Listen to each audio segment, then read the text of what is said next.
Hello and welcome to Inside the Lines. And I just got to preface and say, what has Mackenzie done letting me run the show? Uh, so just wish me luck.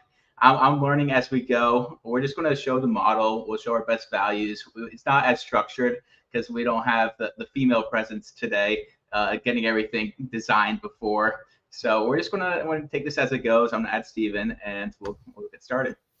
Yeah, our better third or better quarter is not here, so don't expect much. Exactly. But I was just gonna unbutton the top button of my pants and drink a few beers and maybe burp and all the other things. This is the happy hour show for a reason. All the other things that make us men. All right. Exactly. I think we have to play a game of beer pong while we're going. All right, so I'm just gonna start by showing the model. All right. Yeah, so this is our recap from yesterday. Look, a losing night in the NBA. I felt like it was a good night, though. It's just I'm going to sue Monty Williams because he loves, he rewarded the guys who got Detroit to get, take back the lead. But Cade Cunningham, who I believe had 28 points, rebounds, assists after 3 quarters, didn't get back into the game. And that really pissed me off. And a lot of people on Twitter, actually, who had Cade over. The Brooklyn-Orlando over hit, and the model had 2 A-rated over picks. So that trend with scoring being down 9 points and odds makers adjusting their over-under lines down, maybe that's showing signs of relaxing. Jokic didn't do much. Nesmith had an assist in the first minute of the game and not another, even though the game went to overtime. Valanciunas hit a 3 in the opening minutes, and 5 in the first half, and then score. Paul did nothing because that pick was based on Draymond Green actually facilitating the offense, and he was ruled out. Simons came through. I got to remember that Simons under 3.5 turnovers. If it's ever better than minus 130. Scoot came off the bench, but Scoot still played point guard and had 5 turnovers. So that logic worked. Reeves was the man. He came in. And then Jake, you did okay in the Wichita, Nebraska game. The Wichita, Nebraska, then the FGCU was up 7-1.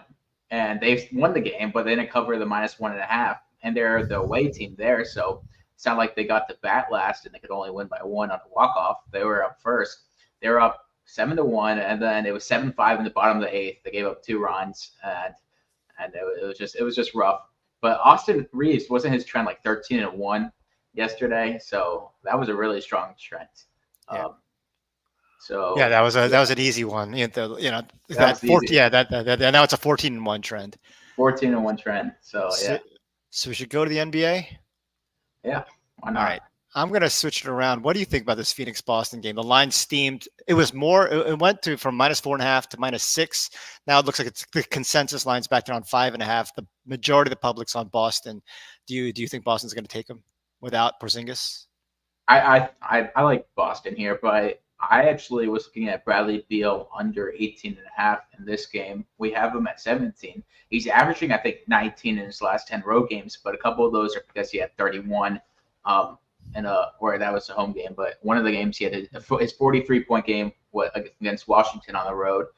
So I think his under in those last 9 is 6-3 to the under 19.5, 18.5 on the whatever you get the best odds. 19.5 to 18.5. So I don't mind that play, especially with Devin Booker back. Yeah, I just think that with Booker back and then pretty much healthy, and even Eric Gordon, has missed a couple games, so he's probably back. So only Okogie of their regular rotation players isn't available for Phoenix, and then plus Boston is a great 3-point defense at home. So I'm actually using that same logic as why you like the under on Beal. I'm going under on Grayson Allen at 2.5 made threes. The number's high because he averages 2.7. But he averages fewer on the road. The under 17-10 on the road. And even though his average is really high recently because he had those 2 8-made 3-point games, the under actually hit more than the over, even with this 3.4 recent average. The number was minus 110 a few hours ago, so it is getting costlier to bet the under. So in Boston allows 33% shooting at home from 3-point line. Players who make a lot of threes average 2.2 to 2.8. They average half a 3 less at Boston than they do facing Boston at their home courts. So the under is 18-10 for these visiting players. What has he done? So he's 0-4 against Boston, but have you looked back at his entire career? No. maybe That'd be someone else can do that. Yeah. I mean, I don't like to go. I don't tend to look too far back beyond the previous year because usually enough changes about roles and players and situations. But I think that the numbers inflated because of just these 8 for 14 and 8 for 12 games. He had these games when Booker was out, and Gordon may have been out, so he had it. And he starts hot. They just keep feeding him. Yeah, he's really struggled outside of one game where he had 5 made threes. He's struggled in his career. What's your story with against him? I know. Boston. Did you play against him or something? Or So he was on my cousin's AU team in middle school, and then okay. my assistant coach in high school, my varsity team, left he went to Providence, Grayson Allen. He left Providence to be our assistant coach. So he had a really good relationship with Grayson Allen. And he would like FaceTime him before games, just to like say, "Will you give any words for the guys today?" But Grayson's a nice kid outside the court. I know he gets a little feisty on the court. People don't like him, but I've only had positive interactions with him. But then again, he hasn't tripped me. I also like Derek White in this game.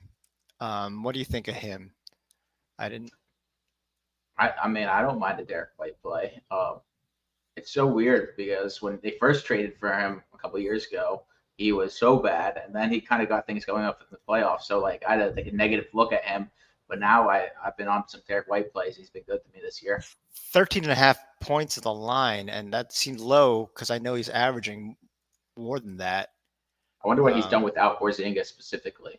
Yeah, so we could look that up. But he's averaging 15. So his last 7, his scoring was down, but he busted out with a 24-point game his last game. So the line is reflecting this heavy under recent trend. But I still like, at this point in the year, I still trust him as a 15-point per game scorer at home, and the over is still 8. So even despite all these unders, and even these 2 at home, the over is still 58% at home. So in 9 games this season, the over is 7-9, and at home without Kristaps. So that's a strong trend there. He's averaging 14.7 points at home without Kristaps this season. So I like that trend. All right. Any questions about this game? Oh, Derek White and blah, blah, blah, blah. Oh, okay. Yeah, it's been a rough college basketball day I see Big Cheesy's had a rough day. But I'll show after NBA. I'll show our screen. I was hoping we would get a couple of live picks, but there's nothing really of value. We had some value on Utah State when it got down to -1.5, but nothing now. But we'll see if we have anything towards the end of the show. So Phoenix, Boston over. Someone likes. We don't have any value at the consensus line. We have almost identical. The latest consensus I saw is 225.5, and we have 225.4. So we don't have any leans that way. But it looks like the line's steaming down. So if you like the over, you might be able to get a better price than 227.5. This is the. But we like the over because we like Boston to slightly go over. So maybe go with the Boston team total instead of the over. That's a good plan. But yeah, we don't have any strong value either. No way. strong, just 1.3 points. So one basket. Washington, Houston here.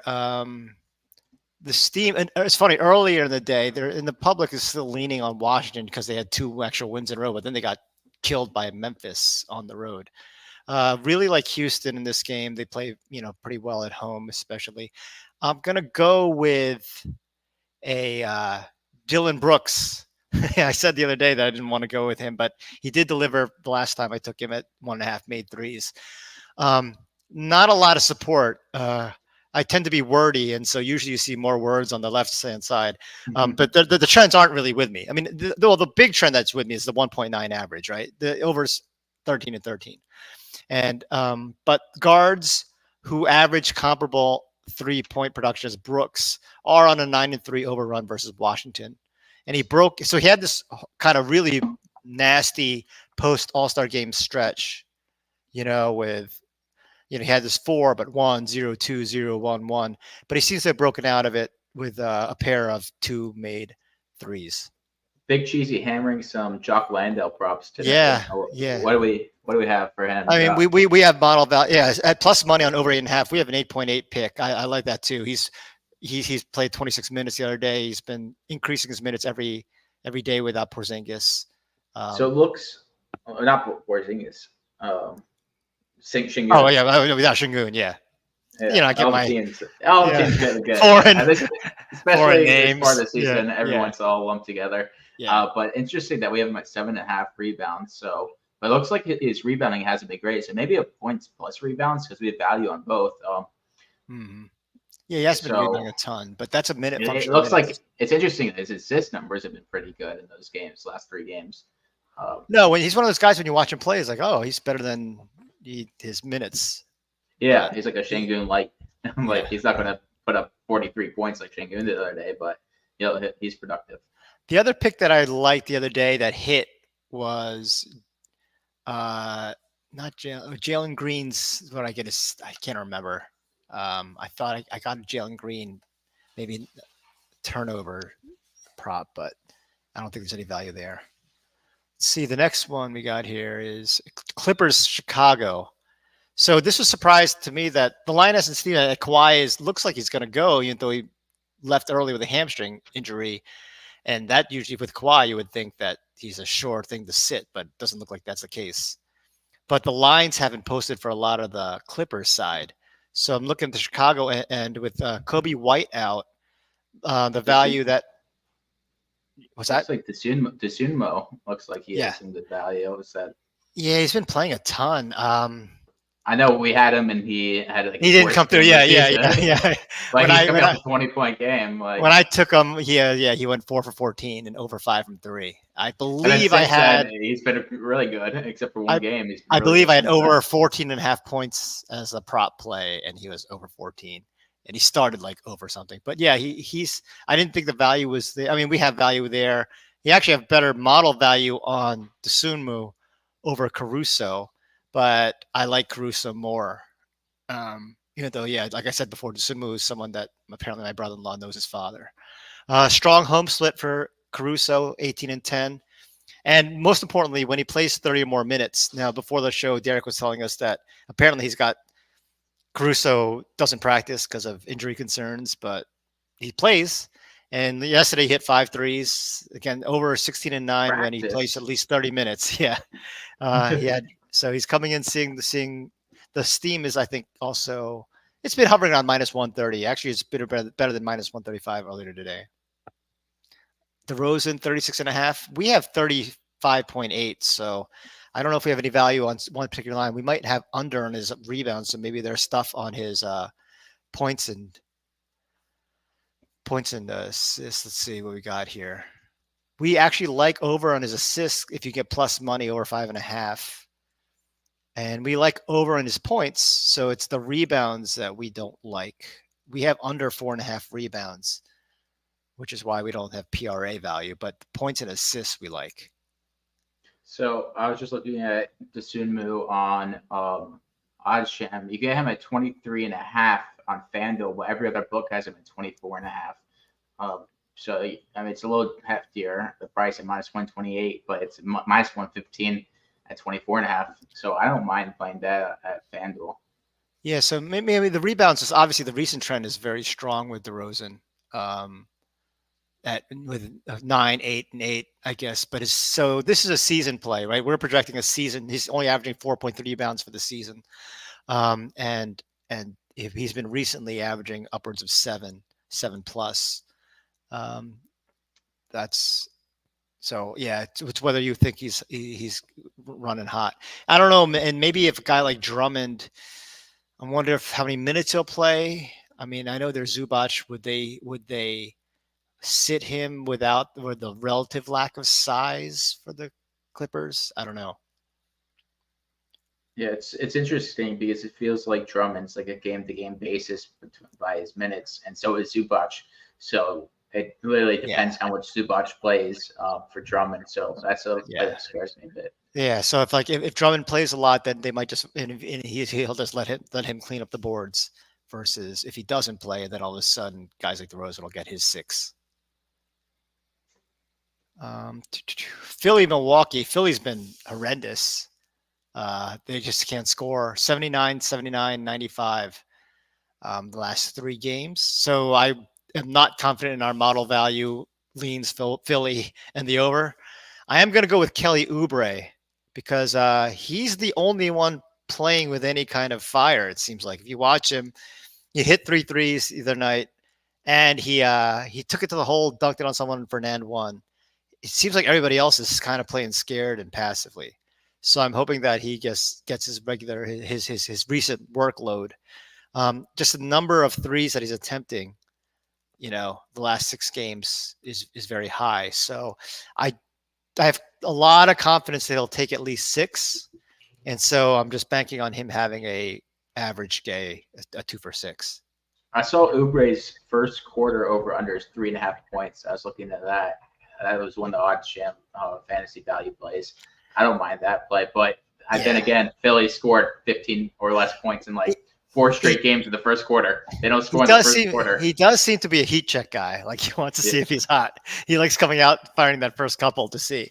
But yeah, plus money of over 1.5. This was even, I think it was like only plus 105 earlier this morning. So it looks like it's a good shop around that you might get even more value coming up. Don't know if Brooke Lopez is a question, right? Brooke Lopez, we have 11.5 points, so we do like over 10.5, probably even at minus 120. Yeah, you get plus 115 on Pinnacle right now for Kelly Oubre over 1.5. So there's even more value. Is Pinnacle considered a reputable U.S. book these days? I think it is. I think Pinnacle is pretty reputable. All right. It's not like one of the top 5 books, but I think it's up there in terms of reputation. My story of Pinnacle, I believe they hired McKinsey back in like the early 2000s to figure out how to get it, and then paid a lot of money, but they just said, lower your juice. Instead of 10%, lower to 5%, and everyone's going to bet with you, and that's what happened. I used my old company. We used Pinnacle lines. Anything to help our record to be a little bit better. Exactly. Josh Giddey over half made 3. I need what I hope is a layup. I want some wins. Although my heavily juiced bet the other day was over half assist, minus 180 for Colin Sexton, and that didn't hit. But Giddey, obviously, at this low number, a half, his average is right on 1. Over streak is strong. I like that he's shooting well. So his minutes haven't really increased the last 6 games. He's still around 25, but his points have gone from 11.5 to 14.5. So he's kind of seeing the ball. He's not making a ton of threes, but he's shooting at a decent percentage, and he's making 1 a game pretty rock solid. The minutes still stay fairly high, even when OKC is heavily favored. With Luka out, the line has steamed heavily to OKC. So they were upset pretty badly at home versus a week versus Indiana the other night. But so I think that even if they play well and beat Dallas handily, Giddey should still get his 25 minutes and 3 3-point attempts. Yeah, I was just going to Giddey over 11.5 rebounds and assists. He had like a streak that he hit it 3 straight, then he didn't have it last game. I kind of like it that he went under last game at exactly 11, or he hit 10. So I think his off-court issues from earlier in the year impacted him, and seems to be getting back to last year's production. Yeah, since he hit it that 3 straight, and he hit it pretty easily, and then he didn't hit it last game. So I'm thinking over 11.5 today might be a good play. Mm-hmm. Kyrie over 30. Derek's answer question. All right. SGA, 30.5 points. I like that. The last game we haven't gotten to the Knicks, so we'll get into them now. So this team is on New York after their defense has been just suffocating. It's historical. I'm not exactly sure what history, but I know I saw some headline. 79, both against Philly, and 74 against Orlando. Yeah, those numbers are like, pre-shot clock era. I don't know, kind of crazy. What do you think's been the key fueling that? I just Philly? think probably half Philly's offense just being terrible, and the Knicks playing to their level. The Knicks like to play at a lot of teams' levels. But then I think another part of it is this is the point where these players, I know you said like you think that the scoring is down at this point, where it's usually up at this point compared to the last couple of years, because these players want to be eligible for awards. They want to be eligible for some postseason accolades and stuff like that. So they're playing, but they're only playing at 75%. And so Yeah, they're slowing down the pace to try to prevent injury and that kind of thing. exactly. So they're playing, but they're playing not to prevent injury. The sandbag theory. I'll come up with something. Yeah, I'm going to OG. I don't know because fresh legs, right? The Knicks players with OG out and with Randall out for a while now. They and even Hartenstein was out for a while. These guys are playing major minutes, and when you play not only with a heavy scoring burden but also defensive burden, the way and Tibbs grinds you, right?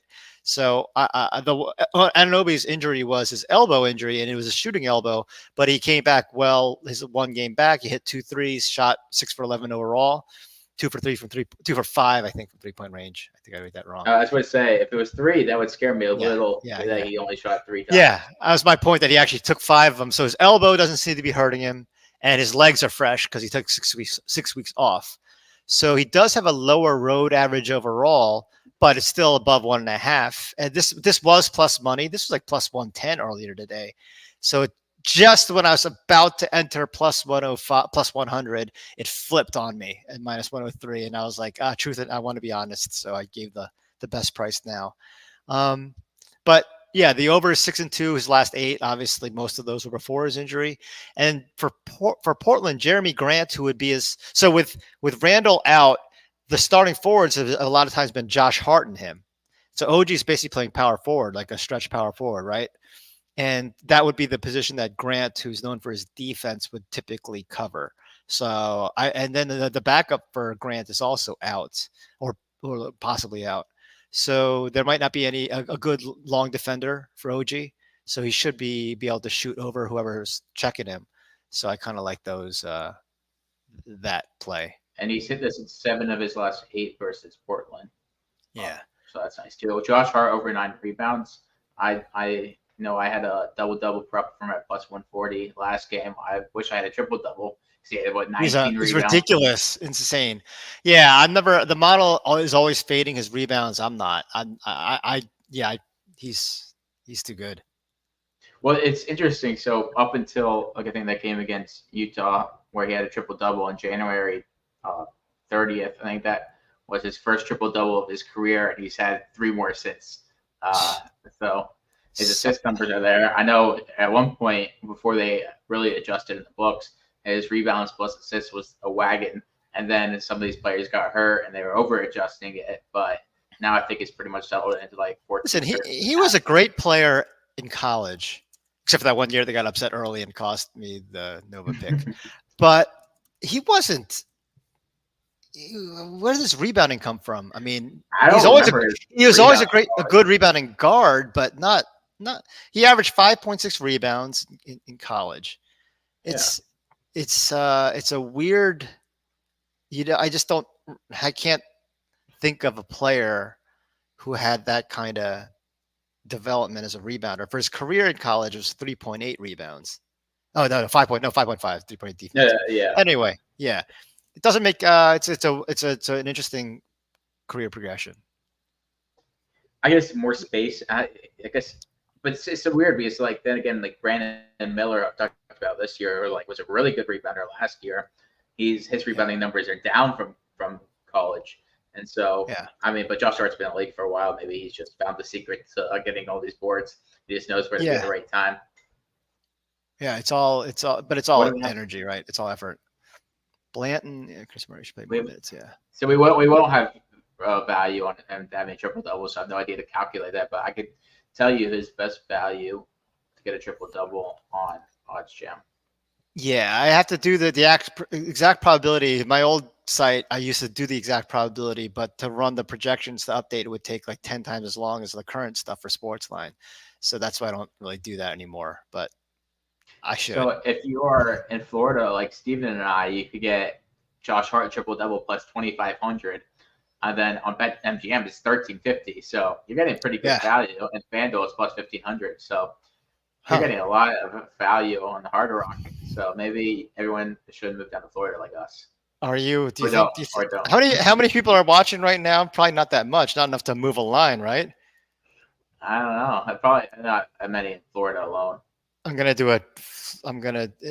not against our company policy to make a bet live in the air, is it? I don't think so. I think we should go ahead No and do one's it. watching. I met with the boss today. He doesn't watch. He forgot the name of the show, so no one's watching. It's my money. I'm a grown man. Where's triple double? Triple double. Josh Hart. He's the only one on the board. Plus 2,500. Little $10. Josh I'm Hart putting triple. 20 bucks. I'm putting 20 bucks to win 520. Wow. All right. There you go. I think, and if it hits, we're going out to happy hour tomorrow. Woo! All right. That's fun. Any college basketball? Oh, Derek's gonna narc on me. Uh-oh. It'll get you nowhere. No one's watching. All right. Let's see. Do you want to do anything with college? Is there anything interesting? Yeah, I'll just show the. We did have one model value, I think, coming in an upcoming game. We don't like San Diego State, so we're actually taking UNLV against the spread. We had some money line value, but Jake didn't like it because of what? San Diego State hasn't lost. So dating back to 2007, San Diego State's won the first game of the Mountain West tournament every time. So 16 straight years they've won the first game of the Mountain West tournament. Yeah. So we're going with the spread instead. So yeah, exactly. So I think it's plus 4.5. So there's been some upsets today. I know Derek's Toledo team went down earlier. It was interesting. Right before the show started, we had good value on Utah State minus 2.5, and then they blew it, and then I think they covered it in overtime. I know our BYU pick is gone and done now. It'll help us in March Madness. So, like in the model, San Diego State, they just lose at UNLV on March 5th, and their road ATS record is just 4-11. And in this data you're looking at, the road is non-home, so that includes neutral court games as well. So the game's not traveling very well on the road this year. Yeah, I live bet South Carolina. That was good. Even though the model is just not like South Carolina, so watch out come March because whoever they're playing in the first round, we're gonna have value against them. We have some. Let's see, games starting soon. We have slight value on UCLA plus 3.5. We have overvalue, which I don't love because UCLA is an under team. Value on UNLV to cover the 4.5 spread. Which like Steven said, we were a lot more comfortable in that than the money line. We have some value on Howard versus Morgan State. This is another interesting one. Ohio State. Ohio State's been really good since they fired since they fired Chris Holtman and replaced him with Jake Diebler. But this is, I think, one of our other favorite picks of the day. Liberty versus UTEP.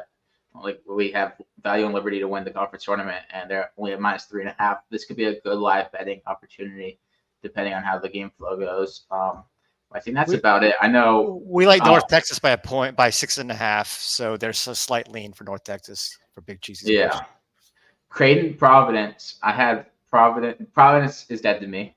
I'll tell you that. They only win in Providence. Did they? Why? You better. I had their team total over 75.5.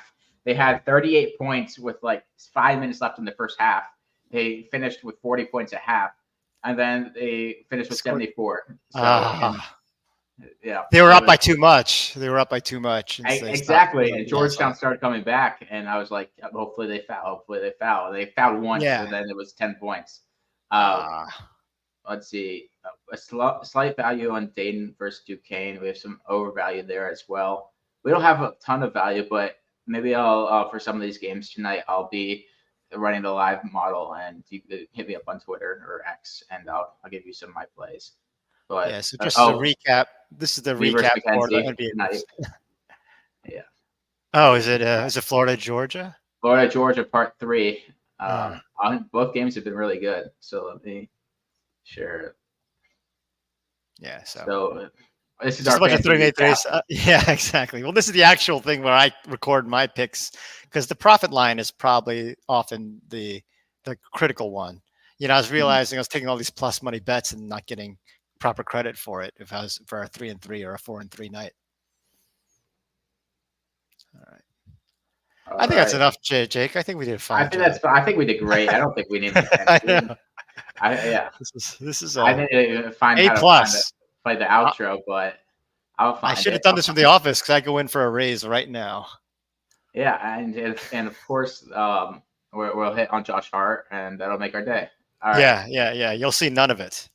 Yeah, look at me. I'm the captain now, Mackenzie. All right. Catch you later. All right. Thanks, everyone.